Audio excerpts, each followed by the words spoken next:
Salam alaikum. Alors c'est la quatrième vidéo des exercices de mécanique rationnelle 1, la série numéro 2. Alors aujourd'hui on va traiter les exercices 4 et 5. Voilà.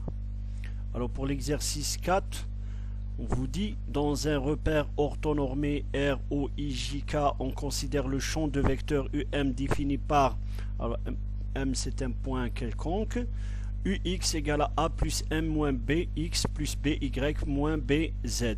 UY égale à moins A moins BX, B moins 1, Y plus BZ. UZ égale à A plus BX moins BY plus 1 moins BZ. Où X, Y et Z sont les coordonnées du point M dans le repère R. A et B sont deux constantes réelles. Alors la première question, on vous dit calculer le champ au point M, voilà, le champ UM au point O, c'est-à-dire à l'origine. Alors je vais aller vers la résolution. Voilà.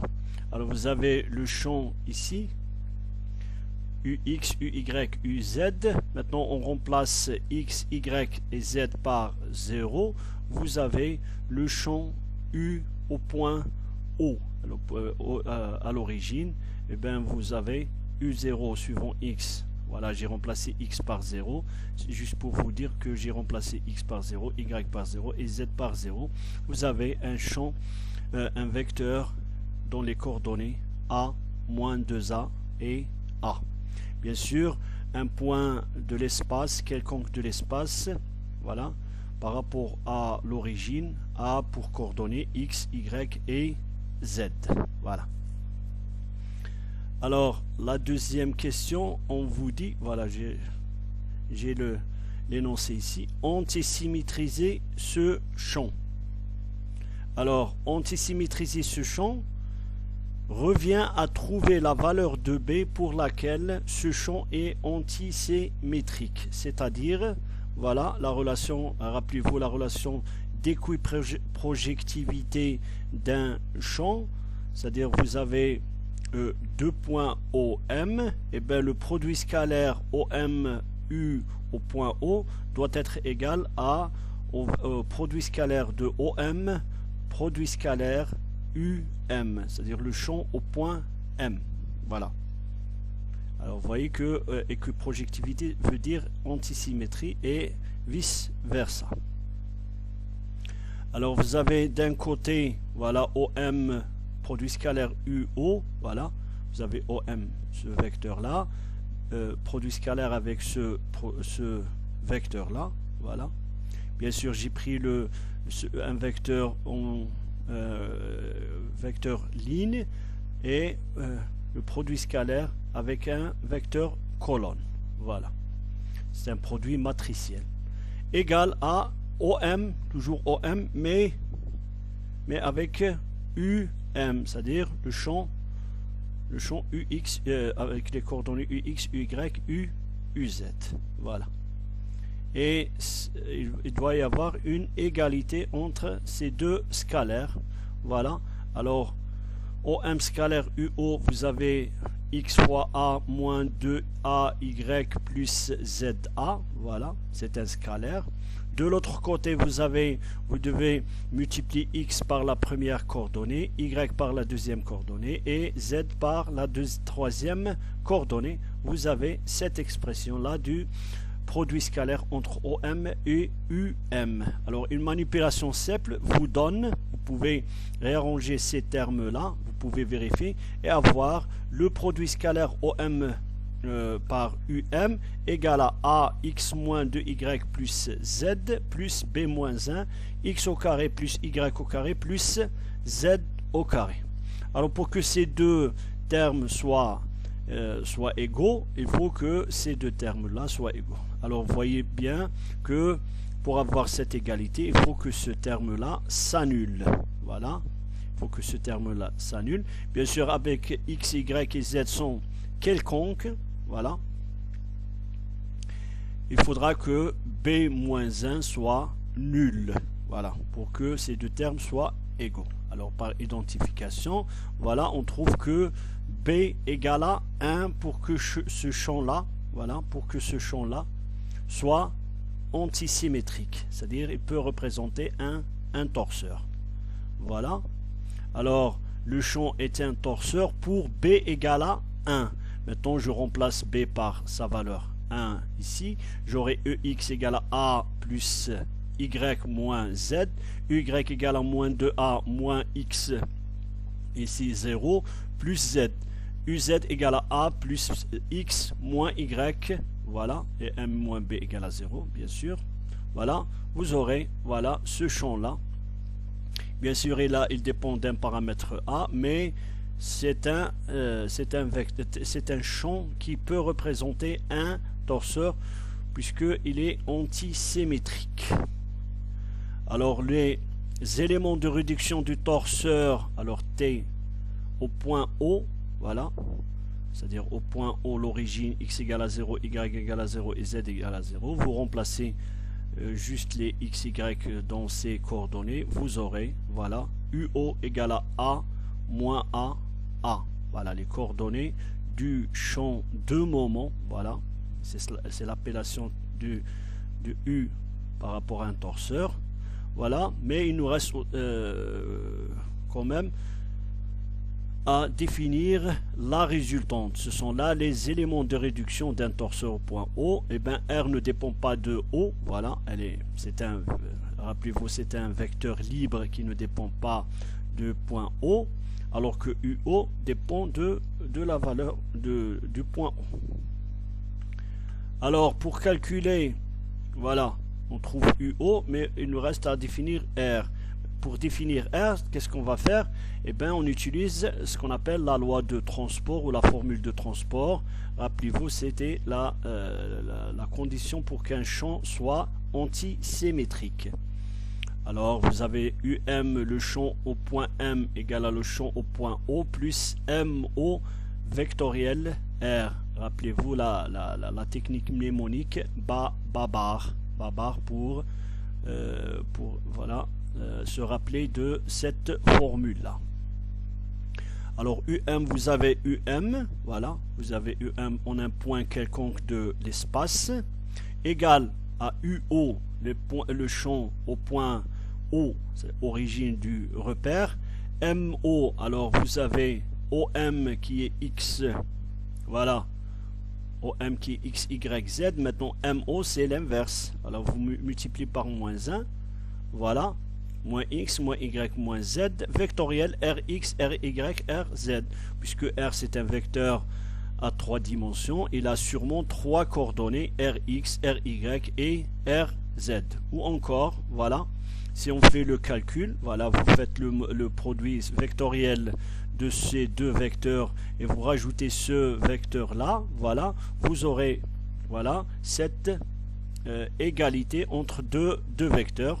Mettons par identification, c'est-à-dire si on a deux vecteurs dans une base orthonormée, et bien pour que ces deux vecteurs soient égaux, c'est que leurs coordonnées respectives soient égales.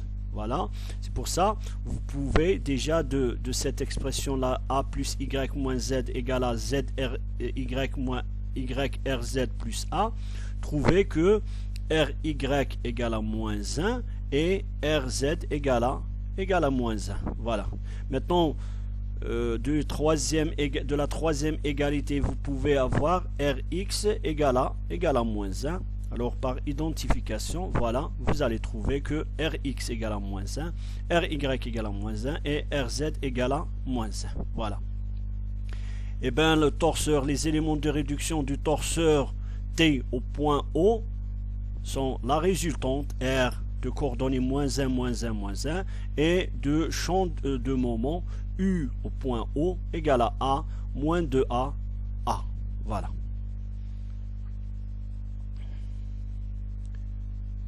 Alors, on vous dit, voilà, on vous dit, déterminer les éléments de réduction, bien sûr, on vient de le faire, déterminer sa nature et son axe central dans les deux cas, A égale à 0 et A différent de 0. Voilà.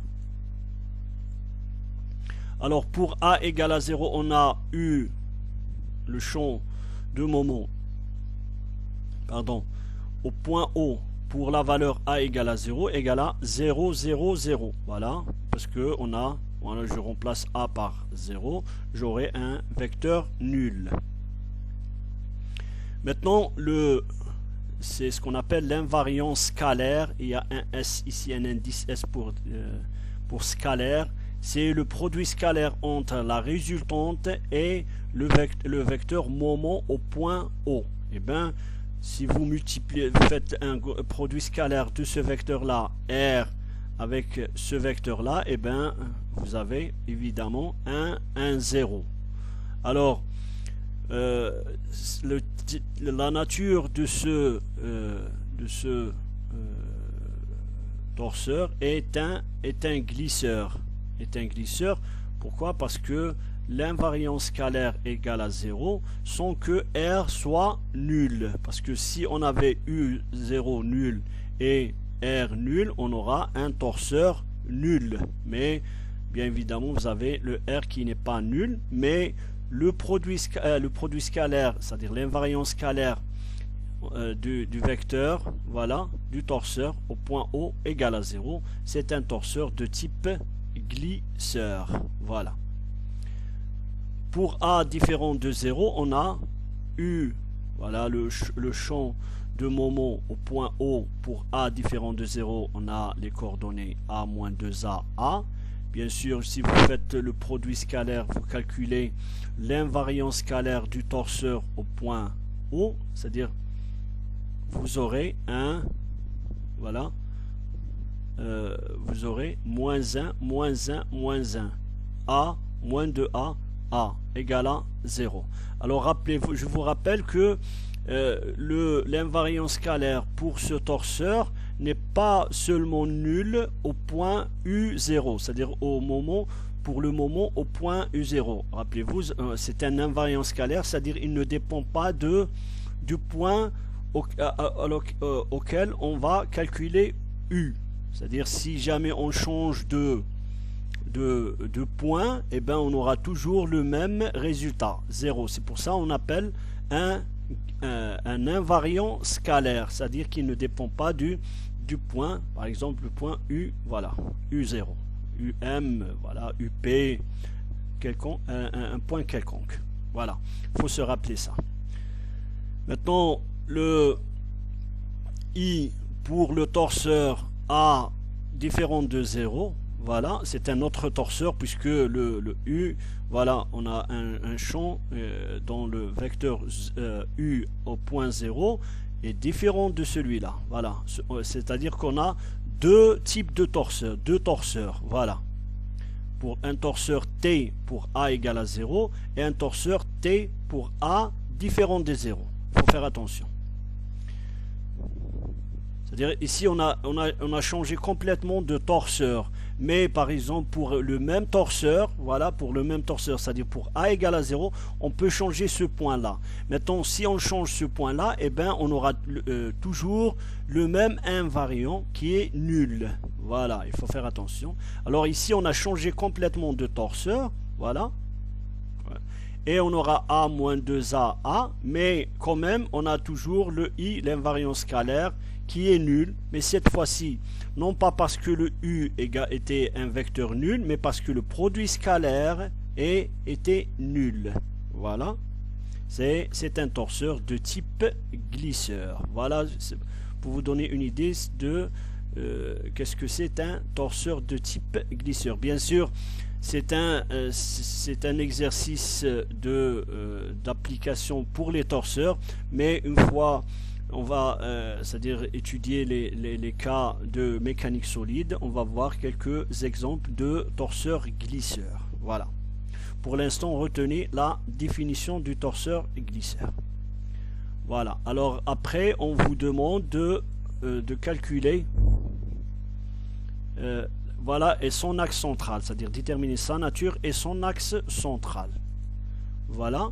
Alors pour l'axe central, on va voir pour le cas 1 égale à 0, pour le torseur ou pour lequel A égale à 0, et ben le vecteur position d'un point P par rapport à l'origine, le point P appartenant à l'axe central. Alors rappelez-vous, un point P appartenant à un axe central donne un vecteur parallèle à R. Voilà, parallèle à la résultante.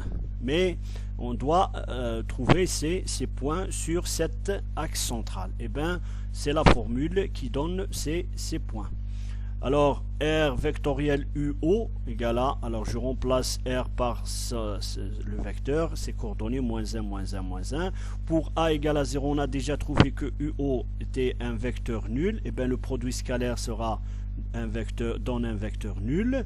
Maintenant, le R au carré, c'est-à-dire le module de R au carré, c'est bien 3. Voilà. Alors, je remplace. R vectoriel M, c'est un vecteur nul, bien sûr, fois 1 sur 3, plus alpha moins 1, moins 1, moins 1. Je remplace R par le vecteur. Et j'aurai moins alpha, moins alpha, moins alpha. Maintenant, OP, puisque c'est un vecteur, c'est un point dans l'espace, il peut être représenté par un vecteur de coordonnées x, y, z. Voilà, et je fais l'égalisation de ces deux vecteurs. J'aurai x égale à moins alpha, y égale à moins alpha, z égale à moins alpha. Et bien, c'est x égale à y égale à z. Voilà. Alors, bien sûr, ici, l'axe central, c'est une propriété de l'axe central qui est parallèle à la résultante, voilà, parallèle à la résultante, mais aussi cet axe central passe par l'origine, puisque x égale à 0, y égale à 0 et z égale à 0, ça fait partie des points de l'axe central, voilà. Maintenant, pour A différent de 0, on a toujours la même expression de OP, mais cette fois-ci, on a R vectoriel UO qui est égal à, voilà, ce vecteur-là. Après avoir fait le produit vectoriel de ces deux vecteurs, on aura moins 3A, 0, 3A, vous pouvez vérifier. Ce qui donne, voilà, je remplace avec, bien sûr, R au carré, c'est 3, voilà, moins 3a, 0, 3a, plus alpha, moins 1, moins 1, moins 1. J'aurai ce vecteur-là, moins alpha, moins a, moins alpha, a, moins alpha. Voilà. Et bien sûr, par identification, j'aurai x égale à moins a, moins alpha, y égale à moins alpha, et z égale à moins alpha. Alors, comme on a fait dans une vidéo précédente pour un exercice, j'élimine le paramètre alpha qui est un scalaire appartenant à R. Bien sûr, je prends par exemple de y, alpha égale à moins y, je remplace ici.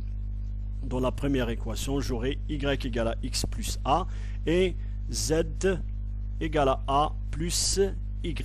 Voilà. Alors, ce sont là deux équations algébriques représentant la droite portant l'axe central du torseur. Voilà, T. Il n'y a pas le O ici. Du torseur.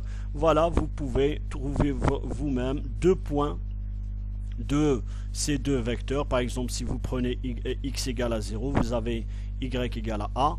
Voilà. Et z égale à 2a. Voilà le premier point. Maintenant, vous pouvez prendre y égale à 0. Alors, x égale à moins a. Voilà. Et z égale à 1. Vous avez deux points. Vous pouvez tracer l'axe central de ce torseur. Voilà, c'est simple. Maintenant,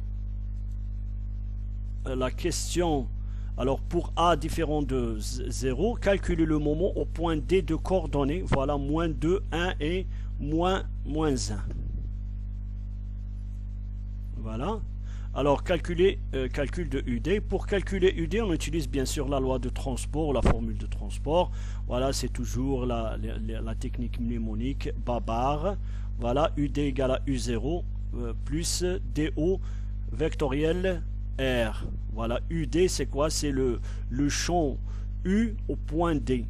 U, c'est le champ U, c'est-à-dire le champ de moment du torseur au point O. Mais on a DO égale à moins OD. Bien sûr, on vous a donné les coordonnées de D, voilà. mais ces coordonnées vous donnent le vecteur OD, puisque c'est par rapport à l'origine. Maintenant, DO, vous multipliez par moins 1, vous aurez moins 2, plutôt 2, moins 1, 1. Voilà. Voilà, 2 moins 1, 1. Maintenant, vous remplacez, on a tous les ingrédients. Vous avez le UO, voilà, pour A différent de 0. Vous avez le DO, vous avez le vecteur de la résultante moins 1, moins 1, moins 1, qui ne change pas, voilà. Même si on change de point, alors la résultante ne change pas. Maintenant, c'est-à-dire le calcul vous donne, voilà, vous faites le calcul de produit vectoriel, vous rajoutez ce vecteur là, en fin de compte vous tombez sur un vecteur avec les coordonnées a plus 2, moins 2a plus 3 et a moins 3, voilà. Et en fin de compte, pour a différent de 0, vous avez le torseur t au point a comme élément de réduction, la résultante R qui ne change pas, mais cette fois-ci le champ de moment au point D a changé, voilà, avec comme coordonnées a plus 2, moins A, plus, moins 2A plus 3 et A moins 3, voilà. Pardon. Alors, on passe maintenant à l'exercice 5. Alors, l'exercice 5 vous dit soit le champ de moment M qui a pour valeur, alors vous donne 3 valeurs du champ, le champ M au point A, qui est égal à qui a pour coordonnée A 2 moins 1, le champ de moment au point B qui a pour coordonnée 1, B, 0, le champ au moment C qui a pour coordonnée 1, 1, C, où A, B et C sont des points, les points d'action A, 1, 0, 0, B, 0, 1, 0 et C, 0, 0, 1. Il faut faire attention ici, un petit c, et non pas C majuscule. Voilà. Alors, on vous dit calculer petit a, petit b et petit c. Voilà.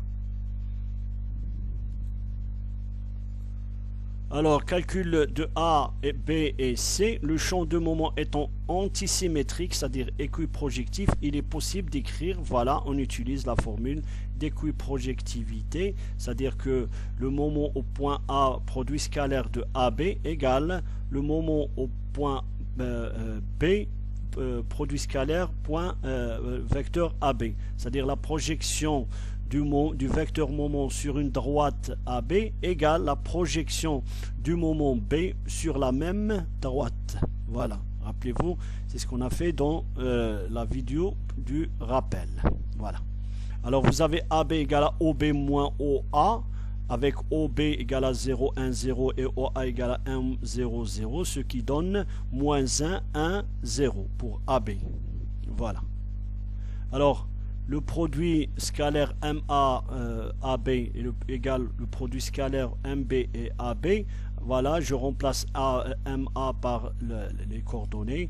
AB, ces coordonnées, égale MB. Voilà, ce sont les vecteurs, les coordonnées qu'on vous donne dans l'énoncé. Voilà. Et bien, de ce côté-là, vous avez moins A plus 2. De ce côté-là, vous avez moins 1 plus B. Plutôt moins 1 plus B, voilà, moins 1 plus B, et après réarrangement vous aurez l'équation B plus A égale à 3, la première. Maintenant j'utilise la même formule mais cette fois-ci avec A et C. Voilà le produit scalaire M au point A, produit scalaire AC égale à le moment au point C, produit scalaire AC, avec AC égale à OC moins OA, bien sûr 0, 0, 1, moins 1, 0, 0, ça vous donne moins 1, 0, 1. Voilà, et je remplace MA par le vecteur, par son vecteur, MC par le vecteur 1, 1, C, voilà, et voilà, bien sûr AC c'est le même vecteur, et j'aurai de ce côté-là moins A moins 1, de ce côté-là moins 1 plus C, ce qui donne une deuxième équation, C plus A égale à 0. Voilà. Encore une fois, j'utilise la formule d'équiprojectivité, mais cette fois-ci entre B et C. MB, produit scalaire BC, égale à MC, produit scalaire BC avec BC égale à OC moins OB, 0, 0, 1, moins 0, 1, 0, ce qui donne 0, moins 1, 1. Maintenant, je remplace MB et MC par leurs coordonnées. Voilà, MB 0, MC 1, 1, C. Voilà, et j'aurai, voilà, de ce côté-là, 1B0, 0, moins 1, 1, 1, 1, C, 0, moins 1, 1. Voilà. Et vous avez de ce côté-là, moins B. De ce côté-là, vous avez moins 1 plus C, ce qui donne B plus C égale à 1. Alors, on aura en fin de compte 3 équations. Voilà, 3 équations. A plus B égale à 3, C plus A égale à 0 et B plus C égale à 1. Alors, on a 3 équations avec 3 inconnus. On a une seule solution. Voilà, à savoir A égale à 1, B égale à 2. Une manipulation C vous permet de trouver ces valeurs. C égale à moins 1. Maintenant, vous pouvez vérifier. Vous avez 1 A plus B, 1 moins 1 plus 2. Vous avez 3. A plus C 1 moins 1 égale à 0 et B plus C 2 moins 1 égale à 1. Voilà, ce sont les valeurs de A, petit a, petit b, petit c pour que ce vecteur, ce champ de vecteur soit un champ antisymétrique ou équiprojectif, c'est-à-dire il peut représenter un torseur. Voilà. Alors les éléments de réduction du torseur, pour calculer le moment au point O, on utilise, voilà.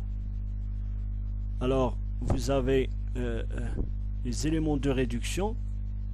Alors, déterminer les éléments de réduction au haut du torseur, dont M est le moment. Voilà. Alors, pour déterminer les éléments de réduction, alors on doit déterminer le moment et la résultante. Alors pour déterminer le moment au point O, on utilise toujours la formule d'équiprojectivité, mais cette fois-ci entre le point O et le point A. Voilà. Alors puisque l'inconnu c'est le moment au point O, il a sûrement trois coordonnées suivant x, suivant y et suivant z. Maintenant OA c'est 1, 0, 0 bien sûr. Maintenant on utilise un vecteur qu'on connaît déjà et qu'on vous a donné dans l'énoncé, MA. Voilà, MA je le connais. Voilà. Bien sûr j'ai fait exprès de faire apparaître le petit a. Voilà, bien que on a déjà trouvé la valeur de A, mais laissons A comme ça. Alors vous avez le produit scalaire de ce côté-là qui doit être égal à ce produit scalaire de l'autre côté. Maintenant, MOX fois 1, 0, 0, vous avez 1, 0, 0. En fin de compte, ça vous donne MOX égale à A. Voilà. De même, MO fois OB égale à MB, produit scalaire OB. Maintenant, on connaît OB, on connaît MB, voilà, mais on ne connaît pas MO. Déjà, on connaît déjà seulement MOX, mais on ne connaît pas MOY, MOZ. Maintenant, le produit scalaire, ça vous donne MOY, voilà, parce que c'est 0, 0, et MOY fois 1. De l'autre côté, vous avez B. Et en fin de compte, par identification, vous avez MOY égale à B. Maintenant, il nous reste à définir MOZ, voilà, et j'utilise la même formule, mais cette fois-ci avec le moment C, voilà, j'aurai besoin de OC, bien sûr OC je connais, c'est 0, 0, 1, maintenant MO, bien sûr, bien que j'ai déjà défini MOX, MOY, mais je l'écris comme ça, MOZ, produit scalaire, 1, 1C, produit scalaire, et vous aurez enfin MOZ égale à C. Maintenant, voilà, on vient de définir les trois coordonnées du moment au point O, c'est-à-dire le point origine, 0, et bien A, C, A, B, C. Alors, vous voyez que on vous dit déterminer les éléments de réduction du torseur dans M et le moment que représente le vecteur ABC? Eh bien, le vecteur ABC, c'est le vecteur du moment au point O, à l'origine. Voilà.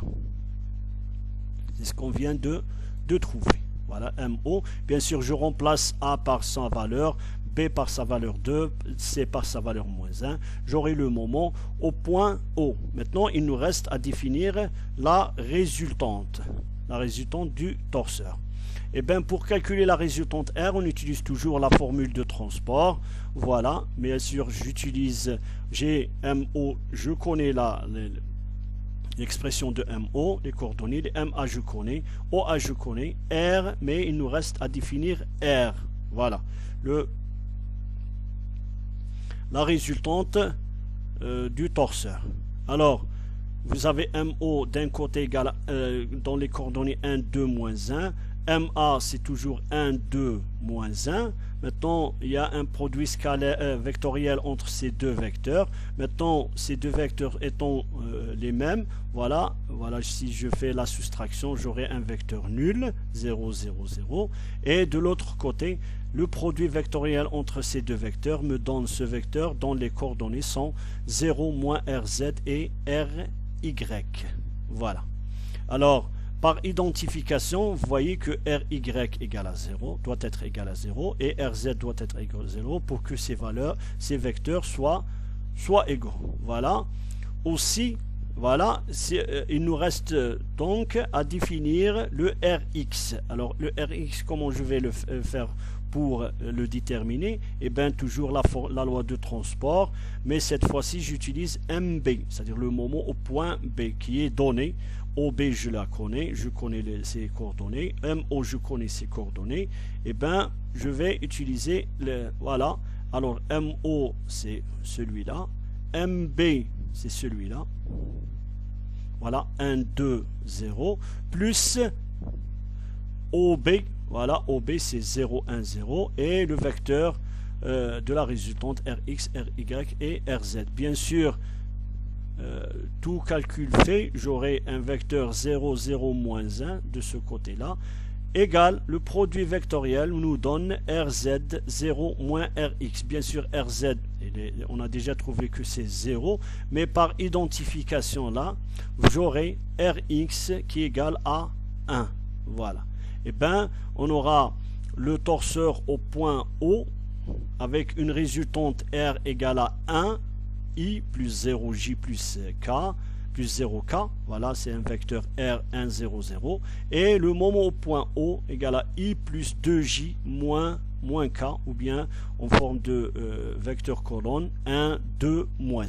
Voilà, ce sont là les éléments de réduction du torseur au point O, c'est-à-dire à l'origine. Voilà. Maintenant, on vous dit, voilà, déterminer le moment résultant en un point quelconque. Voilà, en un point quelconque. Alors, vous prenez par exemple un point quelconque, en appliquant la formule de transport, on trouve, voilà, Mn égale à MO plus NO vectoriel R. Maintenant, on va trouver les coordonnées de Mn. On va proposer des coordonnées sous forme Mx, My, Mz. Maintenant, le MO, on a déjà trouvé que c'est 1, 2, moins 1. Maintenant, NO, puisque N c'est un point quelconque par rapport à l'origine, eh bien, on aura moins X, moins Y, moins Z. Bien sûr, la résultante, c'est le vecteur 1, 0, 0. On vient de le trouver. Finalement, on obtient, voilà, Mx, voilà, après avoir fait le produit vectoriel de ce vecteur avec ce vecteur, voilà, et rajouter ce vecteur là 1, 2, moins 1, vous aurez 1, 2, moins 1, y moins 1. Voilà, et le moment au point quelconque, mx 1, my 2 moins 1 et mz égale à y moins 1. C'est-à-dire si on vous dit calculer le moment en un point, et bien vous remplacez juste les coordonnées de ce point en ces valeurs, ces variables z et y. Voilà. Avec mx toujours égal à 1. Alors la dernière question, on vous dit calculer, déterminer l'axe central de ce moment, plutôt de ce torseur. Voilà, alors c'est simple, je vais utiliser la formule du vecteur position d'un point qui appartenant à l'axe central, R vectoriel MO, R au carré plus alpha R. Bien sûr, R vectoriel R, c'est R1, 0, 0, vectoriel 1, 2, moins 1. Voilà, c'est le R ne change pas, le MO, et ça donne le vecteur avec les coordonnées 0, 1, 2. Avec R égale à le module au carré égale à 1. Maintenant, je remplace. Voilà, vous avez R au carré égale à 1. R vectoriel M, c'est 0, 1, 2, plus alpha, le R. R égale à 1, 0, 0. Et ça donne alpha 1, 2. Alors, les coordonnées d'un point P dans l'espace c'est x, y, z. Par identification, j'aurai x égale à alpha, y égale à 1 et z égale à 2. Alors qu'est-ce que cela veut dire? Cela veut dire que l'axe central est une droite parallèle à l'axe OX, parce que vous pouvez changer le alpha de moins l'infini à plus l'infini, mais tous les points de cet axe ont la même y, la même valeur de y et la même valeur de z, 2. C'est pour ça qu'on dit que l'axe central du torseur T est une droite parallèle à l'axe OX et passant par le point de coordonnées 0, 1, 2. Voilà, vous pouvez vérifier ça, vous pouvez même tracer cet axe central de ce torseur. Voilà, alors on vient de finir la résolution de l'exercice numéro 5 de la série numéro 2 pour les torseurs. Merci.